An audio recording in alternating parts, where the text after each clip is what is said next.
It's a very strange new time we have entered into. Something is going on in the North Atlantic Ocean which we are not really aware of. The current salmon situation on the Yukon River is a crisis. That's how we're referring to it right now. We are in a salmon crisis. You are listening to This Way Up, the Arctic Council podcast bringing you stories and experiences from the Arctic. I'm Jessica Cook from the Arctic Council Secretariat. And I'm Rosamare Magga from the Indigenous Peoples Secretariat. Let's get into it. Imagine a fish that can shape your stories, your seasons, your culture, and your sense of self. For some in the Arctic, that fish is salmon. And it's not just something to eat, it's their lifeblood. But this lifeblood is under pressure. Salmon stocks are declining, communities are worried, and everyone agrees that we need solutions. The question is, what? Indigenous peoples come with generations of knowledge and lived experiences. Scientists come with data and methodologies. And state authorities come with state regulations. But somewhere between those perspectives, tensions have grown. Because when salmon don't return and new species show up, it's not just ecosystems that suffer. It's traditions, relationships, and rights. Today, we explore food security and food sovereignty in the Arctic through the lens of the Salmon Crisis. As an Indigenous Sámi whose foundation of life is based on Indigenous traditional livelihood, I can relate to the stories and concerns shared by Indigenous salmon fishers around the Arctic. I've also seen and experienced the effects of the salmon decline in my extended family and understand well the sadness that a now quiet river brings to the communities traditionally relying on the salmon fishing. The salmon crisis in the Arctic has led to some disagreements and controversy over how it should be handled. Today, you'll hear all about what the salmon crisis is, how it's impacting Arctic communities, and some suggested solutions. The story is all over the news in northern Norway every summer, but to be honest, I didn't fully grasp how emotional and complex it is until we spoke with the people you'll hear from in this episode. There are some very strong and layered perspectives, and we've tried to do them justice in the very short time we have, but even though this episode is slightly longer than others, we're still only scratching the surface. So, if you want to learn even more, we have a lot of links in our show notes for further reading. So, let's just dive right in. First, we hear from Azat Holmberg, a salmon fisher, teacher, and former president of the Sámi Council. His story takes us to a large river that weaves through northern Norway and Finland, a region called Sápmi by the Sámi people who live there. The river is known as the Tana River in Norwegian, the Deatnu River in Finnish, and Deatnu in northern Sámi language, which is how we'll refer to it throughout the episode. Deatnu is a border river. For 256 kilometers, Deatnu and its tributaries form a part of the border between Finland and Norway. The Deatnu River was well known as the longest and most significant salmon river in Europe. Salmon fishing is a quintessential part of life along the river and other rivers across the Arctic. Around the Arctic, there are a lot of indigenous peoples and indigenous peoples communities that we call ourselves salmon peoples, basically because our link to salmon is so essential and even, you could say, existential. Like salmon is the reason why people have started living in this area in the first place. So a lot of our food security, food sovereignty has been tied to salmon. For salmon peoples of the Arctic, salmon goes beyond food. It's part of their identity. I come from the village of Njurken, which is in the Deatnu River valley. I basically grew up fishing salmon. Like when I was a kid, I already started helping out my father. It's a kind of practice where you have to really try to think like the salmon, or think what does the salmon think here, because it's really not easy to catch Atlantic salmon because it's a very wise fish and it's very cautious as well. So if you just randomly put up a net, then you will most likely get nothing. So you have to kind of know what is the movement of the salmon, how does it swim and what does it think, and you have to kind of learn how to trick it into going into the net. So there is a lot of this planning and reasoning, which is part of the whole practice. It's a lot of trying to be smarter than the salmon in a way. I remember being a very small kid and going on a boat, and it's quite a strong current there, and it's quite exciting for a little fellow to be on the boat and remembering those really big salmon that we caught, even being a little bit scared of the especially the big male salmon. They can be quite terrifying because the head is bigger than my head was at the time. The Deatnu River used to hold one of the biggest Atlantic salmon populations in the Atlantic Ocean basin. It was the most abundant salmon river in Europe. Sámi have been fishing salmon in Deatnu for millennia. Their language and culture reflects the close relationship they have with the fish. Salmon used to be the most important resource in the region. So we have some estimates from the 1800s that say that half of the population in the river valley got their main annual income from fishing salmon. Basically every household had their own fishing trap or a weir, as we call them, which used to be the main fishing method. So all the estates here in the river valley, at least the old ones, they have fishing rights attached to them, and every estate has their traditional fishing weir fishing spot marked on the river. Throughout my life, Atlantic salmon used to be the only salmon species that we had in the river. So our traditional fishing practice is largely built around that. And we have 4 main methods for fishing Atlantic salmon. We do it by rod, and then set net, drift netting, as well as a weir, which is kind of a special construction we use. From how Azad describes Sámi traditional salmon fishing, it's clear that those who fish on the river put in a lot of concentration, energy, and care. All of this requires time spent on the river, experience working with salmon, and importantly, the transfer of knowledge from generation to generation. You really have to be there to see it and try it out before you can learn it properly. So I would say that it's through this fishing practices that I basically got to know the river and know the place names and maintain that part of the culture and traditions. I think that does play a very important role for transfer of knowledge and language. Like it's not, let's say it's very much tied to the practice. However, Deatnu, once a renowned salmon river and cornerstone of Sámi culture for centuries, has now become the face of a crisis. Atlantic salmon for the past 15 to 20 years has been experiencing dramatic declines. Jaakko Erkkanaro is a scientist and research professor for the Natural Resources Institute in Finland. He's been monitoring Atlantic salmon and assessing the situation in Deatnu. We asked him, what's happening to Atlantic salmon? Why aren't they returning to Deatnu? Something is going on in the North Atlantic Ocean which we are not really aware of. Survival of salmon in the ocean has declined quite dramatically and also quite recently. Atlantic salmon lay their eggs in river bottoms. When they hatch, juveniles can stay in this freshwater for a number of years. They eventually migrate to the ocean, where they usually spend 1 or more years at sea until they return back to their home river for spawning.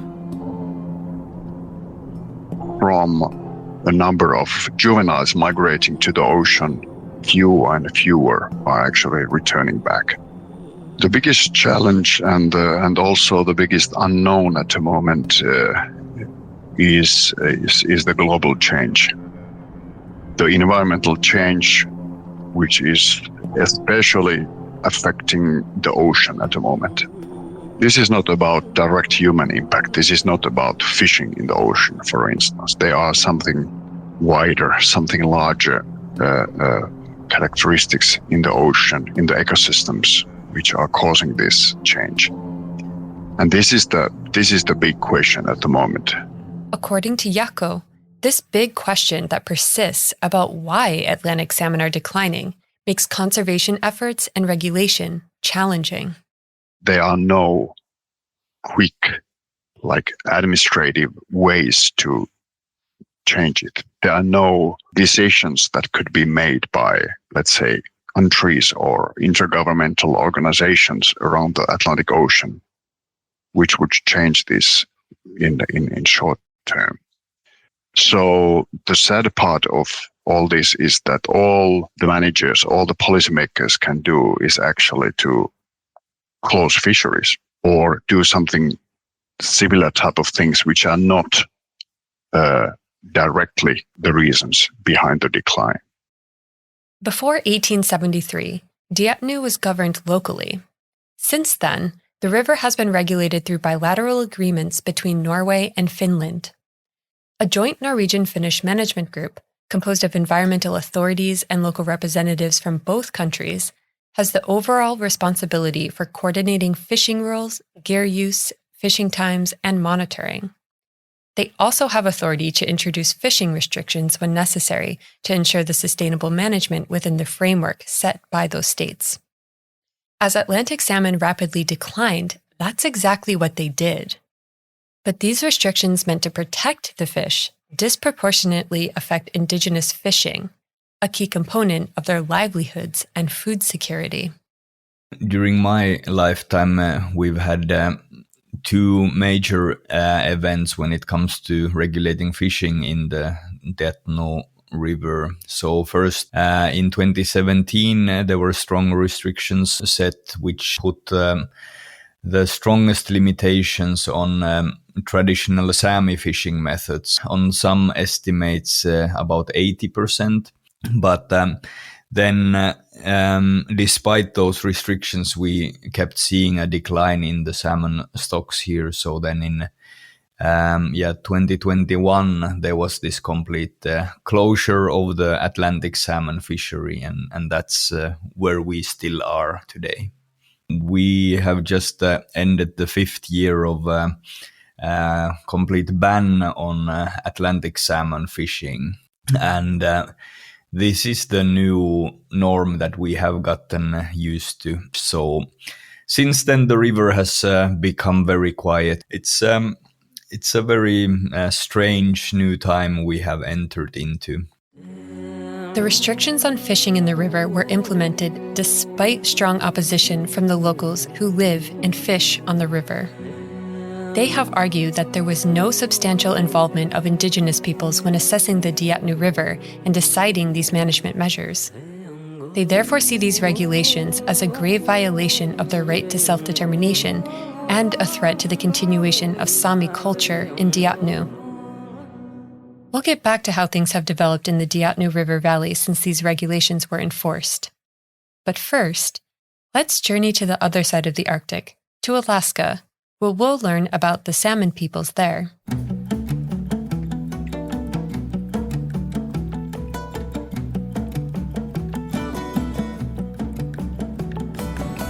Denali Chase Hodgson is Daegaton Dene, Sugpiaq, and Yupik from the villages of Anvik along the Yukon River in interior Alaska, and South Natnek in the Bristol Bay Borough in southern Alaska on the Alaska Peninsula. They are an experienced fisher that has worked on developing sustainable management of salmon fisheries. They were previously chair of Arctic Athabascan Council Alaska, a permanent participant of the Arctic Council. My relationship to salmon is inherently tied to my relationship to the lands and the peoples in which I come from. I have always considered myself a fisherman. From the time that I was younger, it was the only thing that I knew when I got older that I wanted to be. I always knew that I would be a fisherman, and that for many years actually drove all the decisions that I made in my life. I knew that at the end of the day, even if I wasn't fishing on the river or commercial fishing in Bristol Bay or subsistence fishing, that all of the decisions that I was making were going to ultimately lead me back to being able to be with the salmon every summer. Like the Sámi along Deatnu, salmon are a major part of the culture and identity of the Salmon peoples of Alaska. Denali shares about the connection they have to salmon, particularly along the Yukon River in interior Alaska. Along the Yukon River, the three main types of salmon are referred to as kings, silvers, and dogs. As Dickatan people, in our language, Dighinag, the cycles of the salmon are actually embedded. They tell us the time of the season. The names for the time of the season tells us when the salmon are coming. And so traditionally speaking, we wouldn't say May or June. We would say when the kings start coming or the time to put the boat in the water. And so as a Dickatan person, that river, our river system, and the return of the salmon is embedded in our very language and the cycles of the season. And then, so historically, or within our story as Dickatan people, our time, the way that we looked at time, is related to fish, which in my mind really speaks to how integral they are to us as fisher people or indigenous salmon people. And it specifically is salmon. It's not other fish that we have that same timestamp within our language and within our seasons. And then another piece that I like to point to is some of our clothing. And I actually I haven't seen anybody make a salmon skin parka, and it's one of the goals that I have for myself. But traditionally, we would wear salmon skin and make parkas out of it, or make outer material clothing. So we had a jacket, a parka, and trousers or pants that were made out of those big kings that used to come up our river that were all made out of salmon leather, salmon skin. And that was our rain gear, you know. Of course, today we probably wouldn't be able to make those traditional pieces from king salmon because our kings aren't coming back into our waters. But yeah, that's a little bit of our relationship to salmon on the Yukon. And then in Bristol Bay, salmon, it is our lifeblood. From interior Alaska, we'll now move to Bristol Bay along the southern coast of Alaska. Denali walks us through the fishing season there, where they have worked as a commercial fisher.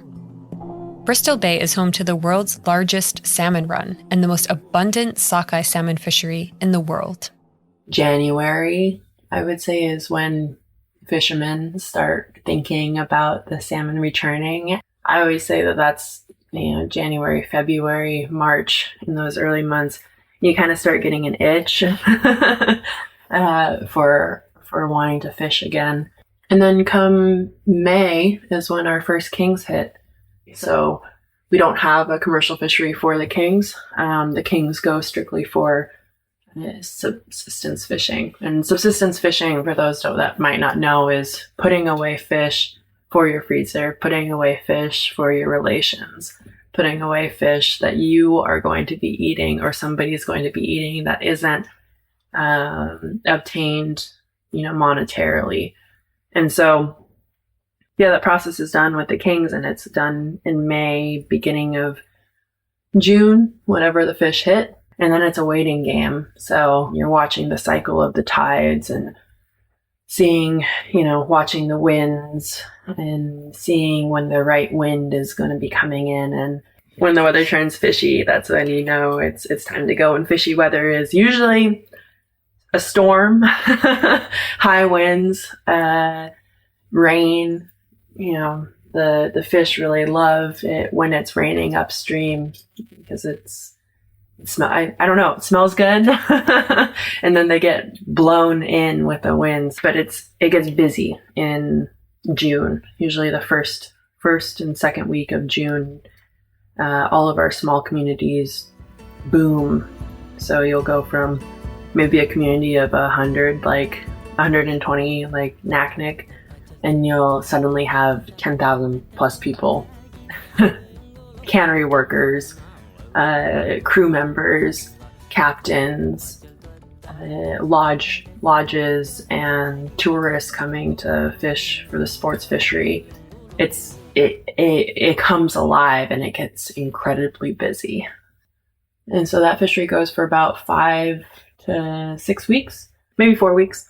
And then it was done. And then sometimes it's like the hose gets turned off. It's like it's going, and then there's no fish because all the fish have gone through.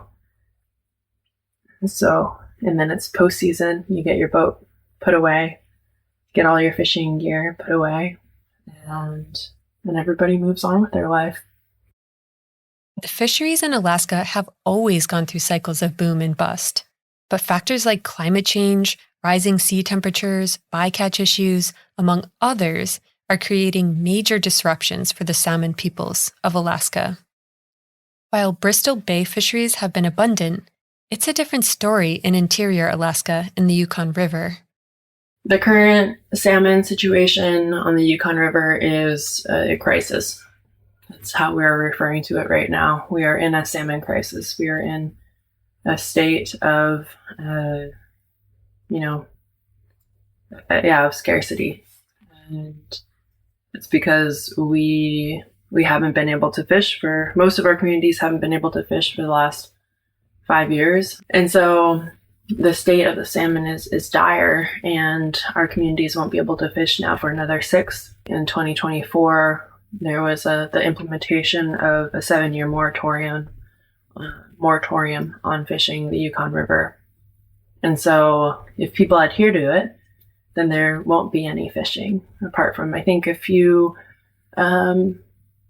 exceptions for ceremonial reasons. But for the most part, people aren't going to be able to put the nets in the water. They're not going to be able to fill their smokehouses, just as most communities haven't been able to do. There's going to be a loss of the taste of the salmon from our river system. A major impact of the salmon crisis in Alaska, Norway, Finland, and other places around the Arctic is food security. According to the UN, food security exists when people have access to enough safe and nutritious food for normal growth and development. Inuit Circumpolar Council Alaska, a permanent participant in the Arctic Council, has further developed the definition of food security from an Alaskan Inuit perspective. They define it as the natural right of all Inuit to be part of the ecosystem, to access food, and to caretake, protect, and respect all of life, land, water, and air. It allows for all Inuit to obtain, process, store, and consume sufficient amounts of healthy and nutritious preferred food, foods physically and spiritually craved and needed. Their complete definition can be found in our show notes. There are some big discrepancies between how food-secure Arctic communities are versus the country that they're in. For example, the Arctic Council Sustainable Development Working Group found that while the United States has a top ranking in food security globally, Alaska's food security scores are alarmingly low compared to the national average. This is in part due to a dependence on food imported over long distances through complex supply chains that are subject to disruption, like harsh weather conditions, for example. The salmon crisis is one example of how people in Alaska are increasingly forced to turn to expensive imported foods.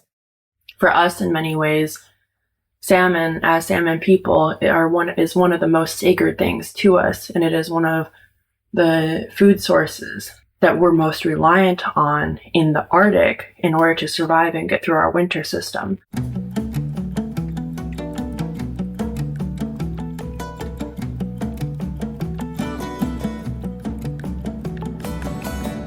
Back in Sápmi, we learned about the decision to close the Deatnu River to Atlantic salmon fishing, a practice that Sámi have done for thousands of years. Ázat feels that food security isn't talked about enough when decisions like these are being made. So, of course, this collapse of the Atlantic salmon stocks and the closure of the fisheries has fundamentally altered the basis of our food security here. I think that is a very important angle to bring more strongly into this debate. But what is a big difference, I would say, is that in a lot of areas around the Arctic, communities are way more isolated than here in Sápmi. And for example, we do have roads here everywhere.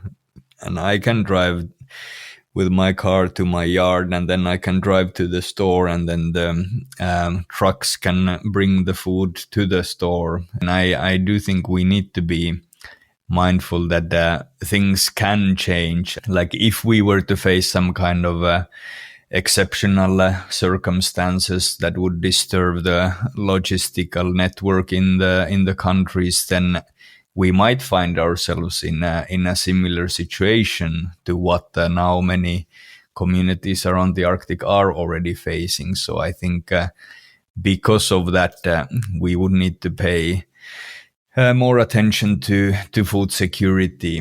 Ázat told us that in the northern regions of Norway, Finland, and Sweden, food prices are, for the most part, similar to those in the southern regions of those countries.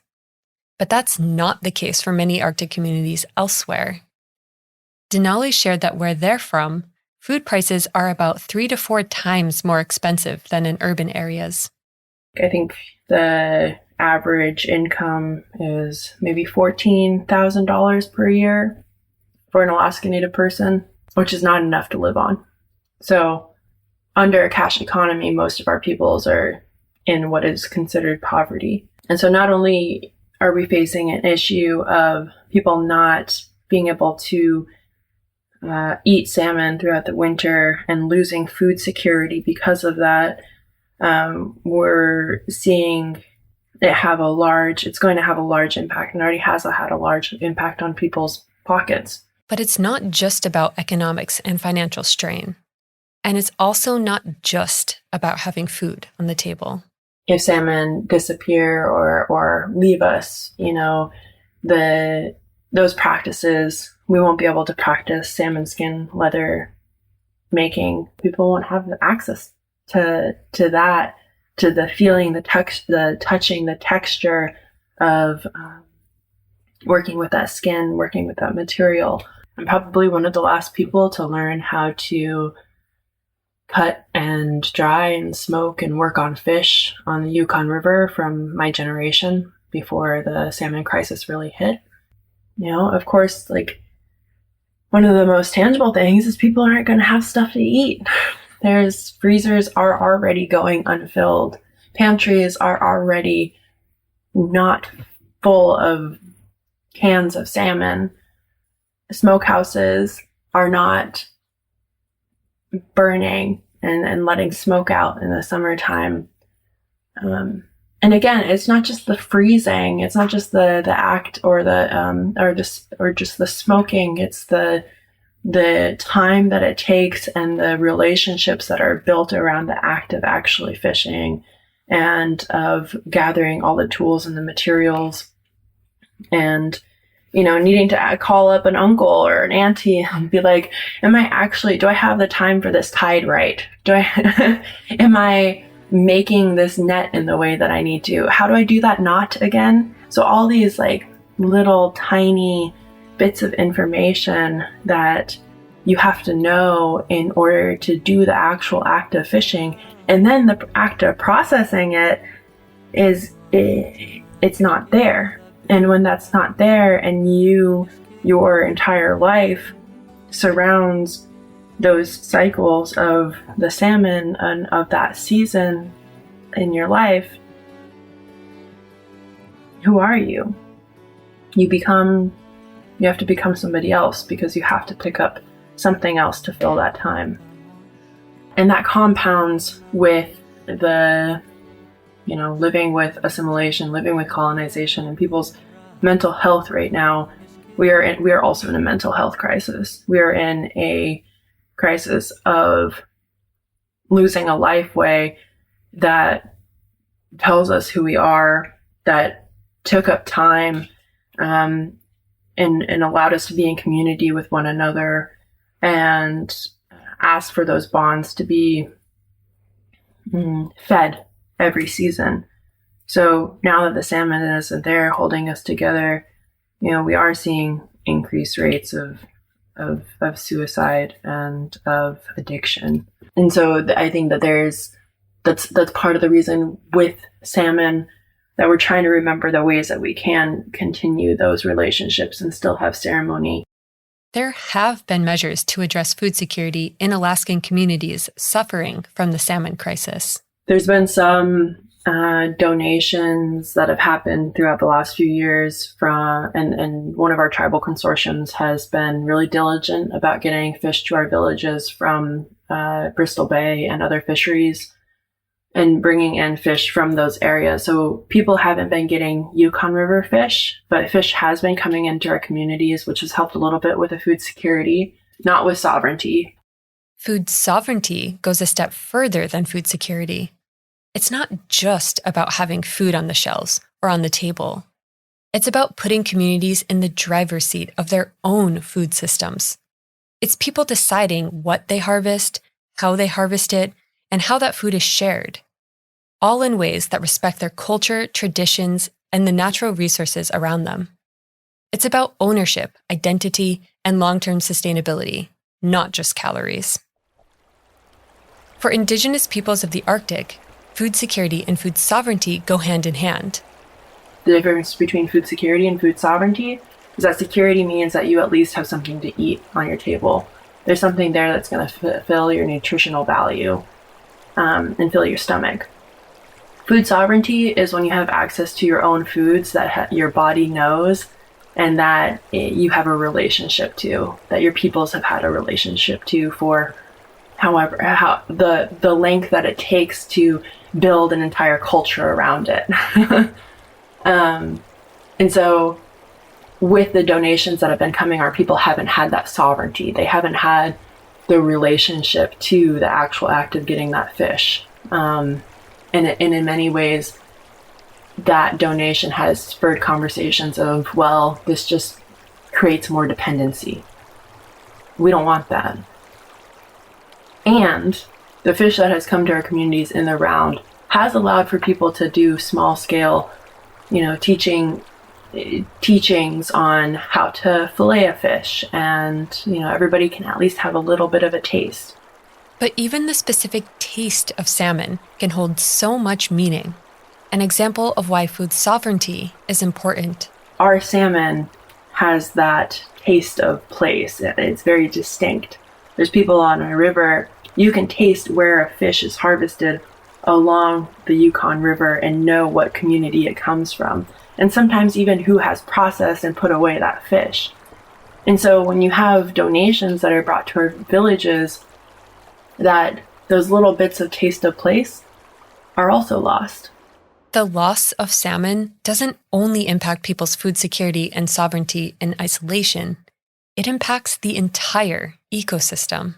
Salmon is not just connected to us as a people, but it's connected to the very inherent health and vitality of our ecosystems as a keystone species. Once salmon are gone, our entire ecosystem will follow, because those salmon are integral to how the trees are growing, how the bears are returning, how even the moose, the moose aren't going to be able to have anything to eat if there's no willow or alder or birch, which again are reliant on the nutrients of the salmon. This was also a concern for Jaakko, the scientist we spoke with earlier, when we asked him about the impact that the loss of salmon will have on ecosystems.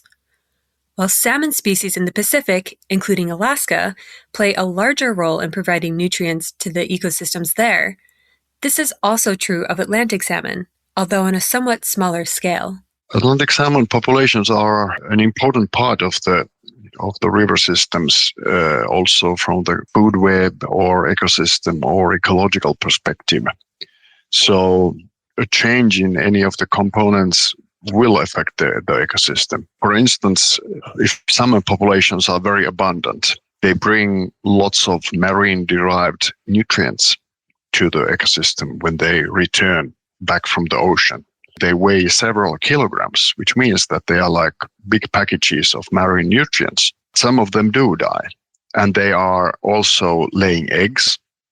And so all this is actually bringing nutrients to the ecosystem. And if the salmon population is wiped out, this flow of marine nutrients to the typically poor northern ecosystems, poor in terms of nutrient concentrations or productivity, these ecosystems are receiving less and less nutrients. So just to think about this from the perspective of the ecosystem and the food web, declining or even disappearing Atlantic salmon populations do affect river systems and ecosystems in freshwaters. Amid the salmon crisis in Alaska, Denali is looking towards solutions. They co-founded the Smokehouse Collective, a nonprofit that aims to grow food sovereignty and security across Alaska. The Smokehouse Collective plan is to invest in food hubs and to build a traditional fish camp in Bristol Bay for cultural exchange and revitalization of trade networks. Overarching, it is a way to revitalize our traditional trade and barter systems to invigorate our Indigenous economy.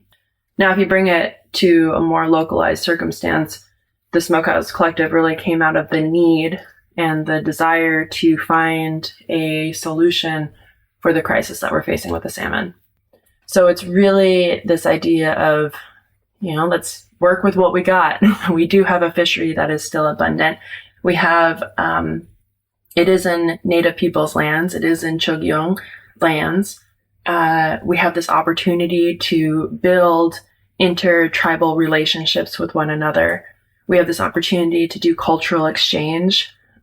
We really see the Smokehouse Collective as a climate adaptation strategy. And so the more that we can learn these different strategies, the more ready we're going to be in the future to deal with the different variability that we are going to be facing in the climate and with weather patterns into future fishing seasons. Now we'll leave Alaska and return to Åslat and Sápmi, where along Deatnu, food sovereignty is top of mind for Sámi and local fishers who can no longer fish Atlantic salmon in the river. We already have a generation growing up who haven't had regular access to the river or haven't been able to take part in these fishing practices. So for them, the norm is that you don't go to the river to fish, while as it was the complete opposite when I was young. I think a lot of people, when the fishery was closed, and they basically gave up on the river, so they didn't want to even go there. And some even were avoiding it. They said that even seeing it just is so sad because we cannot go there and fish. While Atlantic salmon are drastically declining, a new species has been rapidly spreading in the river: pink salmon. Pink salmon are native to the Pacific Ocean, but through Russian stocking programs in the Kola Peninsula, they've spread to northern Norwegian rivers. Pink salmon are different from other species of salmon in several ways. For one, they die very quickly after spawning in rivers. They also aren't the most attractive fish.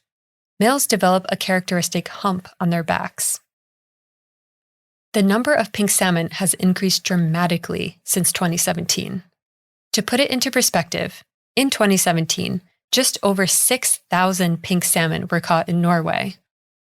Compare that to 2025, and projections suggest that between 1.5 and 3 million pink salmon entered Norwegian rivers.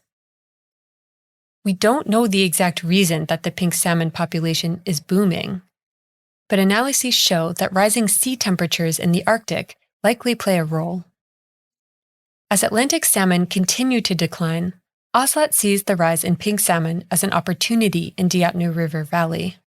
We could be using a lot of the same methods that we have been using to fish the Atlantic salmon to catch the pink salmon. It's a little bit different, but by modifying those practices, we would be able to fish for the pinks.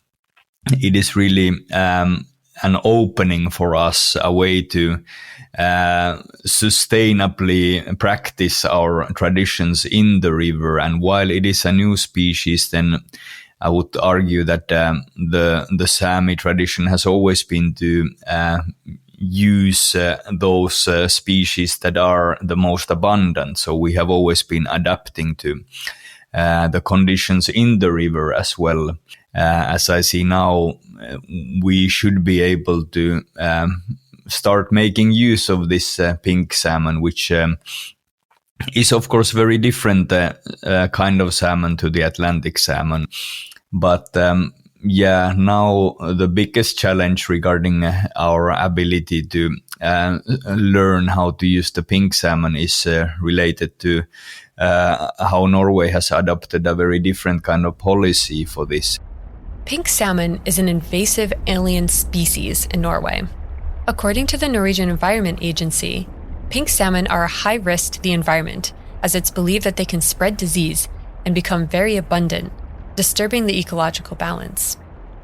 Another big concern is degrading water quality, particularly because as part of pink salmon's life cycle, they die after spawning relatively quickly after entering rivers.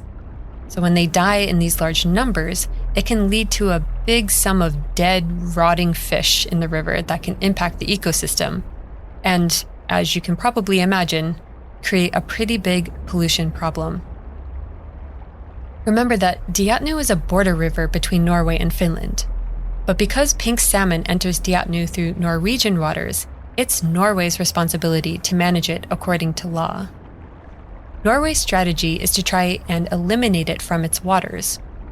This differs from Finland's approach, where they have tried setting up a fishery to use the pink salmon as an alternative when native fish cannot be caught.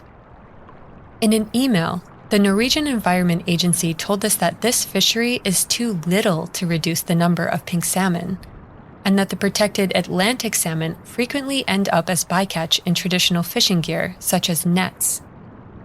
Norway sees that the most effective measure against pink salmon is to remove them near river mouths using traps. So, in 2023, Norway built a trap in Deatnu with the goal to stop pink salmon from traveling up the river system. However, these traps have caused differing views in local communities along Deatnu. The way many local fishers see it, this measure that has been put in place to eliminate the pink salmon has restricted the opportunity for the local fishers to use the species as a way to revitalize their fishing culture and food sovereignty. Overall, the Atlantic salmon decline and arrival of pink salmon has created disagreement on how to manage the issue between actors on both sides of the Norwegian and Finnish border, between scientists and local people, and between Sámi and state management authorities. At the heart of the disagreement are concerns about colonization and which voices are being heard and taken into account in both research and management discussions. So there is this controversy what comes to our approaches to the pink salmon. So we as local fishers in the river valley, we would want to make the best use of it and also help it to revitalize our traditions and even our economy. And it's a very different kind of salmon. So I think a lot of people had and some still have some prejudice against it because if you focus on the pictures that have been taken later on in the season when they are close to spawning time or after that, then it's not a pretty fish to look at. And it's kind of scary even to think about it when we compare it to the Atlantic salmon. But I do see that a lot of people have embraced it as the new salmon that we have. And when we are able to catch it immediately when it has come to the river, then it's a fantastic fish. So that would have been a big boost for our traditional and also modern economies. So I view this difference in the approach to the pink salmon and how that relates to the governance of the river. That is the biggest challenge at the moment. The Norwegian Environment Agency told us that from their view, it's important to stress that there's only a small window of time when pink salmon are in good enough shape to fish as a source of food. This timeframe coincides with the Atlantic salmon migration, and the two salmon species often mix in schools, making it challenging to fish for pink salmon without catching the protected Atlantic salmon as a bycatch. And then, by the time the chance for bycatch is smaller, the pink salmon will have lost their good condition as a food source. This is another reason why they see traps as the most effective measure to safeguard the native Atlantic salmon. The first fish trap Norway put up in Deatnu in 2023 was not a great success. It caught less than 5% of the pink salmon, according to figures from the Norwegian Environment Agency. However, in 2025, Norway implemented a new trap in Deatnu, closing off the river with a fixed aluminum fence. It was designed to allow water from the river as well as Atlantic salmon to pass through. This new trap, along with others in different rivers, were much more successful in trapping the pink salmon. Almost 160,000 pink salmon were stopped in Norway's rivers in the summer of 2025. Just as local fishers were beginning to adapt to fishing a new species, the traps essentially cut off this new resource. Aslak and other local fishers have expressed their dissatisfaction when it comes to how these traps were implemented. And it hasn't actually been agreed jointly that yes, this is the way we want to address this new species in the Deatnu. That is quite problematic because it would be a great resource for us also. So I think we need to be able to move bit away from this kind of black and white thinking that it's only a negative thing and we must eradicate it. But find some less intrusive and more equitable ways of governing the river and also managing the pink salmon stocks. I would say it's a very different approach than what is currently practiced than what we would wish to see in the future here.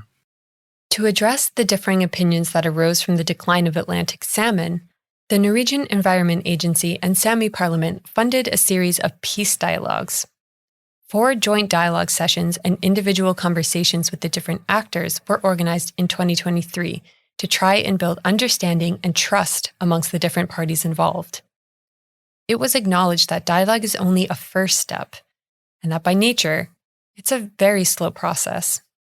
Despite the challenging situation, Aslak views fishing other species besides Atlantic salmon, including, ideally, the new and numerous pink salmon, to be the best solution to adapting to a changing environment.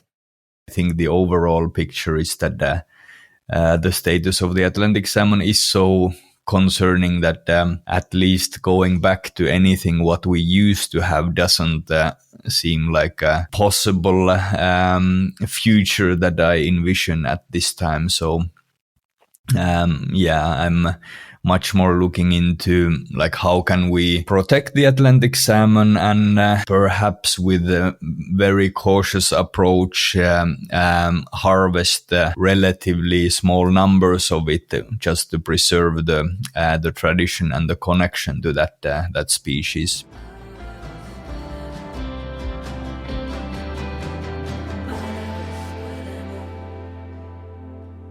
One key element of building a more sovereign and secure region for the Salmon peoples of the Arctic is ensuring that Indigenous peoples and Indigenous knowledge are included in reporting and policy measures meant to protect the region's resources. Indigenous knowledge is a systematic way of thinking and knowing developed by Indigenous peoples through long-term interaction with their environment. It's a body of knowledge generated through cultural practices and lived experiences, including extensive and multi-generational observations, lessons, and skills. Indigenous knowledge has been developed and verified over millennia and is still developing in a living process, including knowledge acquired today.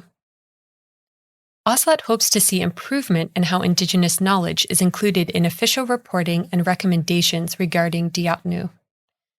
Currently, there's a group of scientists charged with the official assessment of salmon stocks in Deatnu and its tributaries. Their research forms the basis for scientific advice, policy recommendations, and management of the river. The research group has in their mandate a requirement to include Sámi Indigenous knowledge.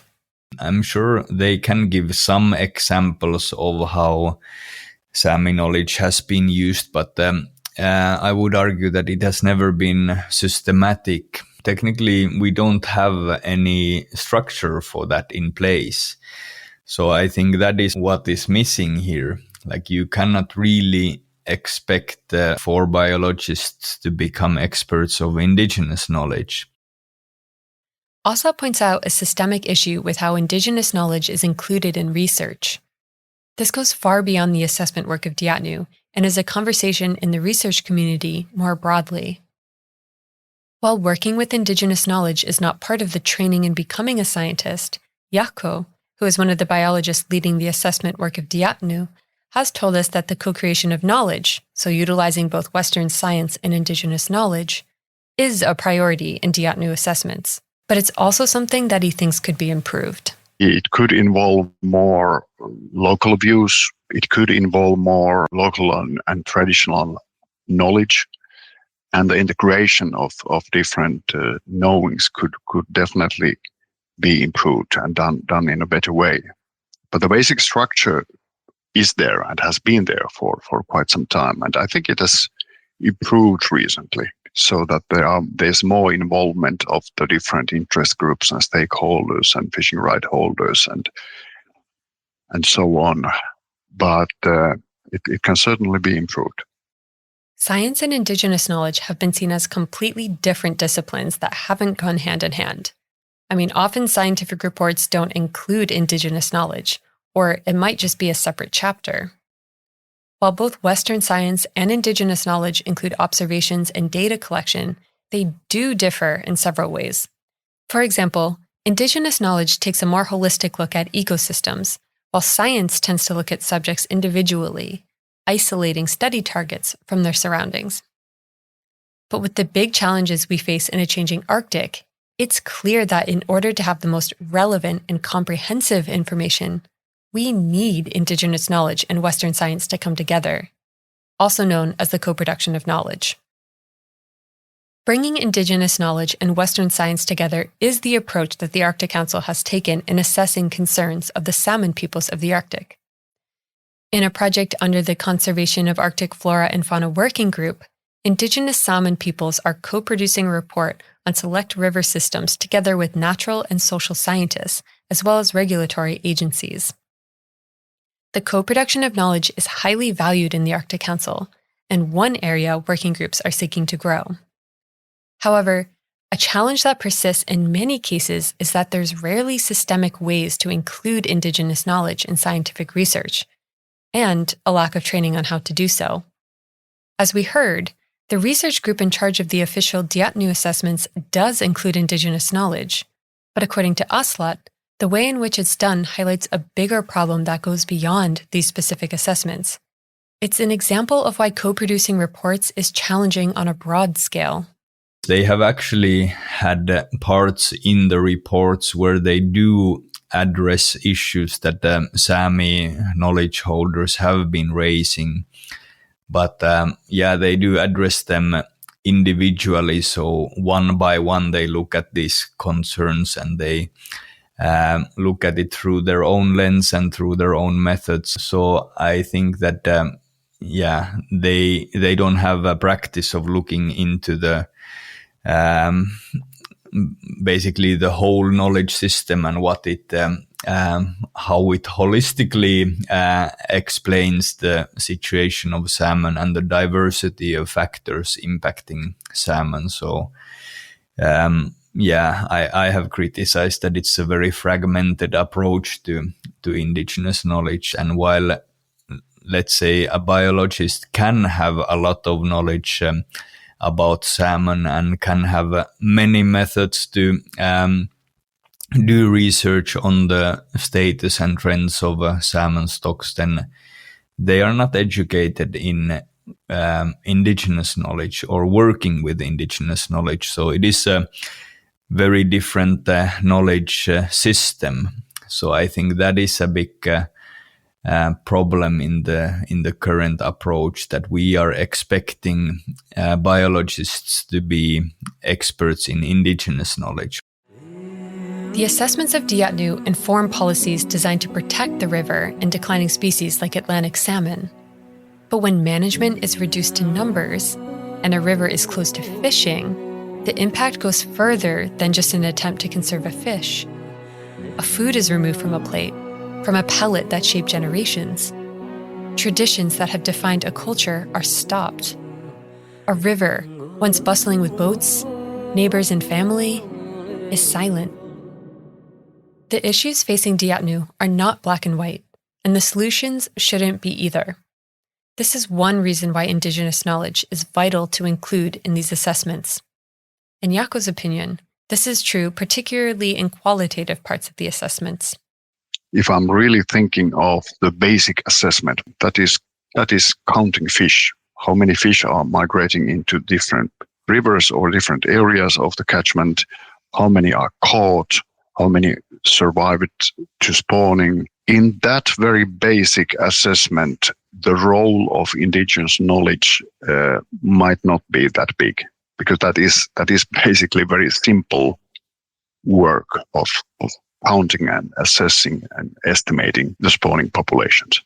When it comes to other things, like, for instance, impacts of regulations or possible reasons behind some of the phenomena that we are seeing, that kind of questions are definitely different. And the role of local and traditional knowledge put together with different types of knowledge and knowing is much more important when it comes to kind of more applied questions like that.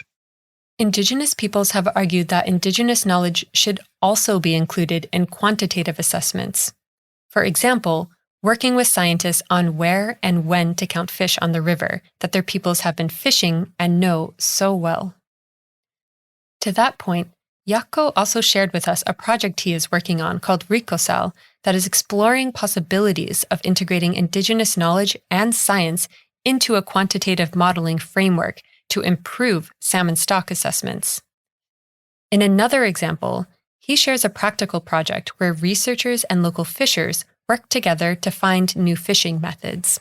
We have also carried out a project in trying to find ways for targeted selective fishing for pink salmon, with a very strong aim of avoiding Atlantic salmon as a bycatch. This has involved lots of planning and expertise from local fishers who have been very eager in developing some of the traditional Sápmi fishing methods into something new, which would be fishing for pink salmon. So this kind of research and development work has been going on in a project, and the outcome of that was very, very fruitful and was readily applied into some of the specific and special fishing regulations for pink salmon fishery this year and 2 years ago, 2023, and these were applied in Deatnu. So there are some elements where we have, I would say, probably improved in incorporating local and traditional knowledge in recent years.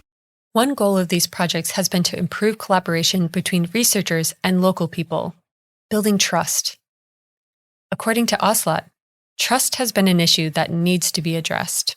There isn't really this strong trust bond between the local Sápmi fishers and the scientists, because often our views have been overlooked and we have not agreed with their perspectives or assessments of even the condition of salmon or matters that impact the salmon and the river. We asked Jaakko how he works to build trust with the local fishers.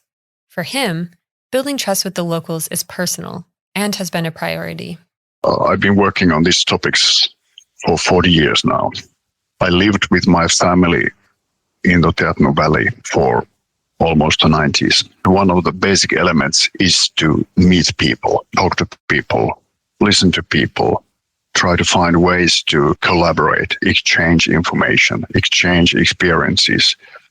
And I think through that kind of direct contact and frank approach, we can build trust. We hope, and I hope, to indicate that I'm working for the well-being of the salmon. I'm trying to find ways, methodologies, and approaches to get as reliable picture of the status of salmon populations, the trends, the developmental patterns over time, the possible directions that we are going at the moment to, and also to find out some possible solutions for changing the situation for better. That's my way of building trust, and I hope it has worked at least a little bit over the past 40 years. The challenges that come with co-production of knowledge are not about pointing fingers. Institutions may require the inclusion of Indigenous knowledge, but they often lack the structures to do so in a meaningful way. Scientists may be willing, even eager, to include this knowledge, yet are not always trained in how to work with it. And discussions are still ongoing amongst Indigenous peoples and how they want to share their knowledge outside their communities. So in the end, who is responsible for the co-production of knowledge? There's no one easy answer to this question, and the response may vary on a case-by-case basis. The important thing here with Deatnu is that cooperation is continuing. Despite differences, people are still showing up, still talking, and still advancing ways to work together for the salmon and salmon people. And passionate, dedicated people like Aslak and Jaakko are crucial for this to work. We asked Aslak, a fisher that has dedicated much of his life to salmon fishing, how can we work towards a food-sovereign Arctic?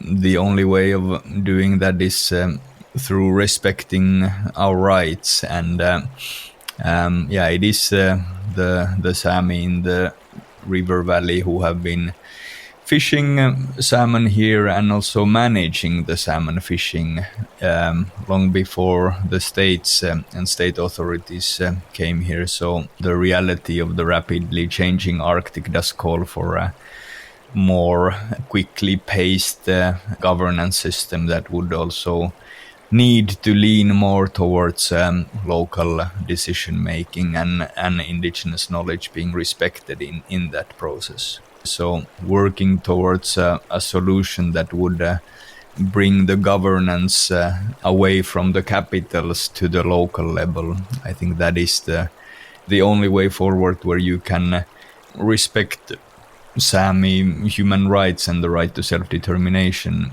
which also includes the recognition of our rights to the resources in our respective regions.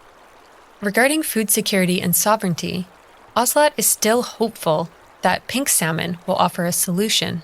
We do need to look ways to supplement basically the disappearance of Atlantic salmon from our freezers and from our diets. And I think pink salmon currently is the biggest candidate for that.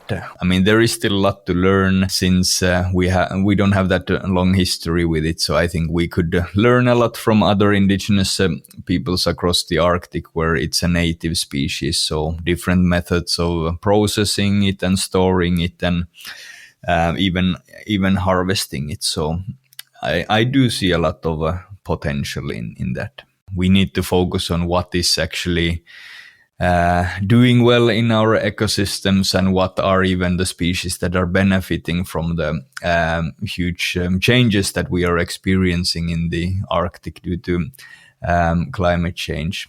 So yeah, this kind of looking at it through a diversity of species perspective, I think that's the way forward.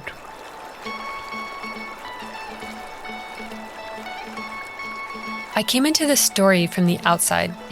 I didn't grow up with salmon as part of my culture.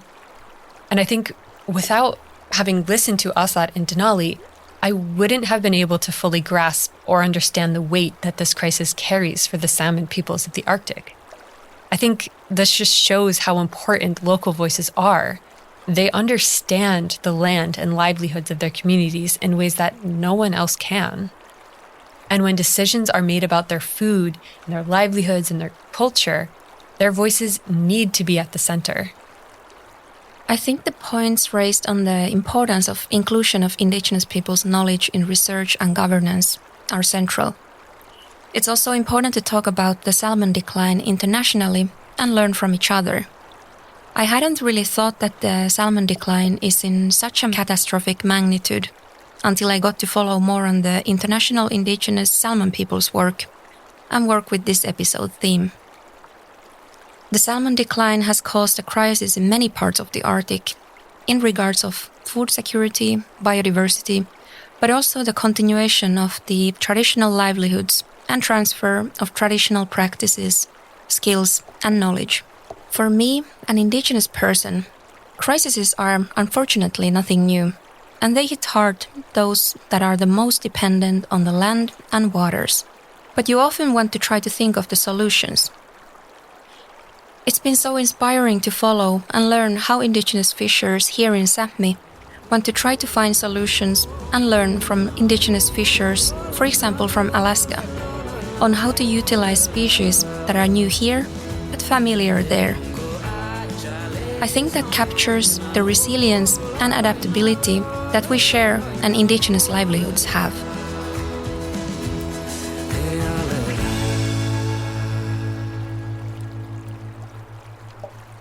Thanks for listening to This Way Up from the Arctic Council Secretariat and Arctic Council Indigenous Peoples Secretariat.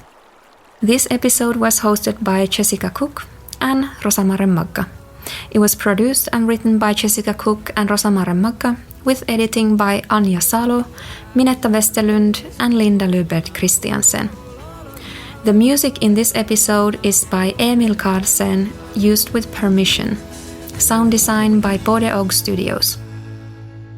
Thanks so much to our guests, Aaslat Holmberg of the Sámi Council, Jaakko Erginaro of the Natural Resources Institute in Finland, and Denali Chase Hodgson, formerly of the Arctic Athabascan Council. We also would like to thank Camilla Bratland of the University of Tromsø and Rolf Rödven of the Arctic Monitoring and Assessment Program. They both provided their insights to this episode. The views expressed in this episode do not reflect those of the Arctic states and permanent participants. A full list of sources and references can be found on our website, arctic-council.org.